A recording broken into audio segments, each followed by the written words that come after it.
হাসিনাকে সামনে রেখে পুরো বাংলাদেশের ছাত্র জনতা ঐক্যবদ্ধভাবে এই বাংলাদেশ থেকে খুনি শেখ হাসিনাকে বিতাড়িত করে তার স্বামীর দেশে পাঠিয়ে দিয়েছে। 16 বছরে খুনি হাসিনা সেই ভোটের প্রয়োজনীয়তাও রাখেননি, তাই কোন নেতাকে জনগণের কাছে আসতে হয়নি।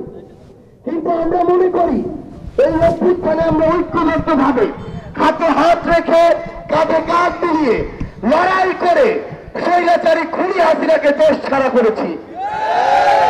আমরা ঐক্যবদ্ধভাবে এদেশের ফ্যাসিস্ট বিরোধী সকল দলের, মতের, ধর্মের, বয়সের, শ্রেণীর মানুষ একসাথে লড়াই করেছি। তাই এটা আমাদের দায়বদ্ধতা, এই দেশের প্রত্যেকটি প্রান্তে, হোক কোন দ্বীপ, হোক কোন একটি দেশের সর্বশেষের জেলা, সেখানে গিয়ে সেই জেলার সাধারণ মানুষের কথা শোনা এবং সে অনুযায়ী আগামীর বাংলাদেশের কাজগুলো করা আমাদের সবচেয়ে বড় দায়িত্ব।